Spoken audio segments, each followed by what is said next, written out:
আচ্ছা স্যার। বিসমিল্লাহির রহমানির রহিম। আমরা আমাদের ইংলিশ গ্রামার অংশে আজ প্রেজেন্ট পারফেক্ট টেন্স নিয়ে আলোচনা করব। প্রথমে আমরা জানার চেষ্টা করি এই প্রেজেন্ট পারফেক্ট টেন্স কাকে বলে। যে বর্তমান কালের ক্ষেত্রে কাজটি কিছুক্ষণ আগে সংঘটিত হয়েছে বাট ফল এখনো বিদ্যমান, সেই কালের ক্ষেত্রে আমরা এই প্রেজেন্ট পারফেক্ট টেন্স ইউজ করি। পারফেক্ট টেন্সের ক্ষেত্রে ভার্বের শেষে আসি, আসো, আসেন এই শব্দগুলো যুক্ত থাকে। যেমন আমি ভাত খেয়েছি, তুমি স্কুলে গিয়েছো, এই যে এই শব্দগুলোর সাথে আসি, আসো, তিনি অঙ্কটি করেছেন, এই যে আসেন, এই শব্দগুলো থাকার ফলে এটি হচ্ছে তোমার প্রেজেন্ট পারফেক্ট টেন্স। এর গঠনটা কি রকম হবে? প্রথমে মূল ভার্ব, যেটা এখানে দেওয়া আছে, একটু লক্ষ্য করো। প্রথমে হলো মূল ভার্ব, এর পাস্ট পার্টিসিপল ফর্ম, তারপরে সাবজেক্টের পরে হ্যাভ অথবা হ্যাজ বসে। সাধারণত থার্ড পারসন সিঙ্গুলার নাম্বার হলে হ্যাজ, আর বাকি সবার ক্ষেত্রেই হ্যাভ বসে।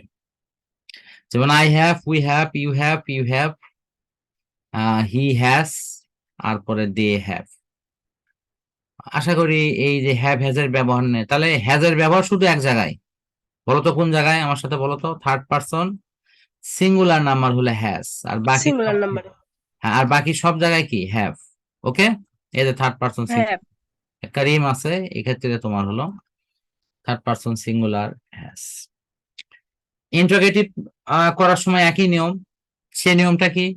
এই যে হ্যাভ বা হ্যাজ কে সাবজেক্টের পূর্বে বসাতে হবে। দেখো, আর কোনো সমস্যা নেই, আছে? হ্যাভ বা হ্যাজ কে সাবজেক্টের পূর্বে বসাতে হবে, আচ্ছা, ঠিক আছে না? আচ্ছা, নেগেটিভ করার জন্য আমরা কি করব বলো তো? নেগেটিভ করার জন্য আমরা এখানে এই সাবজেক্টের পরে নট বসাবো, অর্থাৎ এই যে হ্যাভ বা হ্যাজ, এটার পরে নট বসাই দিলি কিন্তু আমাদের নেগেটিভ হয়ে যাবে। ক্লিয়ার? যেমন you have not eaten rice, Karim has not lost his pen, মানে করিম তার কলম হারায়নি। ক্লিয়ার? জি। আচ্ছা, এখন আসো তোমার তারপরে বিষয়গুলো নিয়ে। আমরা যদি এটা নেগেটিভ ইন্টারোগেটিভ একসাথে করি তাহলে কি হবে? তাহলে আমাদের হবে হলো আগে হ্যাজ, তারপরে হি, তারপরে নট। আগে হ্যাভ, তারপরে সাবজেক্ট, তারপরে নট। অর্থাৎ ওই একই নিয়ম। আগে সাহায্যকারী, হ্যাভ সাবজেক্ট। মানে সাহায্যকারী ভার্ব জিনিসটা এরকম, অক্সিলারি ভার্ব বলা হয়। ধরো এ, আমি এ ভি লিখলাম, auxiliary verb plus subject plus হলো নট, এই নট বসালে আমার হয়ে যাচ্ছে। তো এইরকম অক্সিলারি ভার্ব, তারপরে সাবজেক্ট, তারপরে নট। ক্লিয়ার? সব জায়গায় এক নিয়ম, মানে আগে সাহায্যকারী ভার্ব, তারপরে সাবজেক্ট, তারপরে নট, যে টেন্সি হোক, এটাই মূল নিয়ম। শুধুমাত্র যদি নাম হয়